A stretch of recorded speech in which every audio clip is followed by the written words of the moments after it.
Christian, bonjour. Bonjour, merci. Alors Christian, vous êtes aujourd'hui la deuxième personne que j'interviewe, puisque ce matin, j'étais avec Barack Obama. Voilà. J'espère qu'il va bien. Ça va. Il vous embrasse. Il m'embrasse. Voilà. Bon, bah, c'est super, c'est réciproque. Bon. Voilà. Est-ce que je dis la vérité? Ben non, je pense pas. Je pense pas, Lucie. Mais qui dit la vérité? Vous savez, la vérité est un mensonge. Ah, Ben oui, c'est une illusion. dites-moi plus. Moi, je pense qu'elle n'existe pas, tout simplement. En fait, où est la justesse? La justesse, c'est ce que vous imaginez être juste parce que vous avez vos propres repères. C'est-à-dire que vous êtes vous-même la mesure de ce monde dans lequel vous vivez. Le monde intérieur et le monde extérieur. Alors, oui, pourquoi pas, vous avez pu vous illusionner et interviewer Barack Obama. Et y croire même fortement. Et être sincère. C'est peut-être un mensonge. C'est peut-être un mensonge que vous vous faites à vous-même.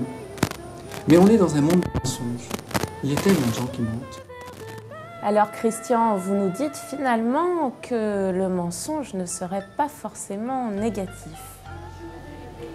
Je vous dis surtout que le mensonge, nous baignons dedans. Et que ce mensonge, quand les gens pensent qu'il est justifié, eh bien parfois il peut être très dévastateur.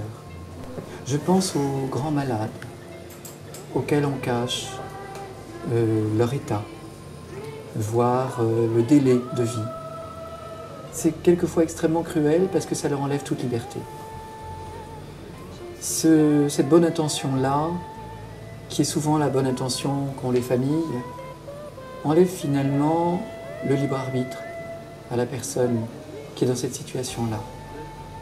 Les médecins aussi qui ne disent pas quelle est votre maladie ou quel est le temps qui vous reste, eh bien c'est pareil, ils ne vous donnent pas l'occasion de faire ce qu'il faut pour vous en sortir. Et du coup, vous risquez de mourir parce que vous ne savez pas que vous allez mourir. Ou que vous ne savez tout simplement pas ce que vous avez. Et ça me paraît terrible. Alors là, Christian, vous me parlez des grands mensonges qui ont une portée terrible. Oui. Mais alors, que pensez-vous des petits mensonges du quotidien, ceux qu'on dit pour rendre la vie plus belle? Ils sont peut-être aussi graves. Parce qu'en réalité, il s'agit de votre subconscient qui s'entraîne. Votre conscience, c'est pas grand-chose, c'est finalement le sommet de l'iceberg. Mais le subconscient, c'est toute la profondeur de votre vie, votre mémoire.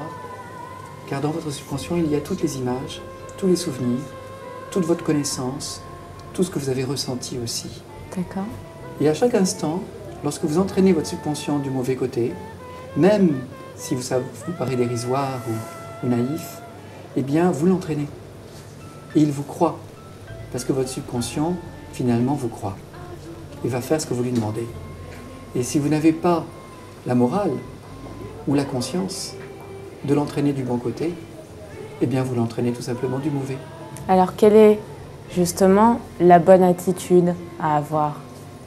Je crois que déjà, avoir une ligne droite, être juste, sentir en soi ce qui est bon pour soi et pour les autres. C'est-à-dire avoir une éthique. Si vous avez cette éthique, et si elle vous a été transmise ou si vous l'avez acquis de vos propres moyens, eh bien, cette éthique va diriger le reste. Elle va diriger tout simplement votre attitude. Attitude psychique, sensible, physique, qui va donner évidemment le comportement, permettre l'action et donner des résultats conformes à tout cela. J'ai bien entendu. Christian, merci. Est-ce que vous m'avez menti pendant cette interview? Non, absolument pas. J'étais dans l'illusion totale, mais c'est mon illusion et j'y crois. Merci. Au revoir. Un jour tu te réveilles,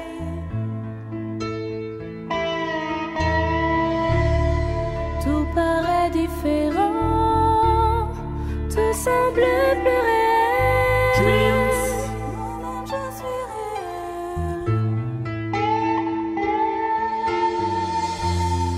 Tout ça n'était qu'un rêve, même si ça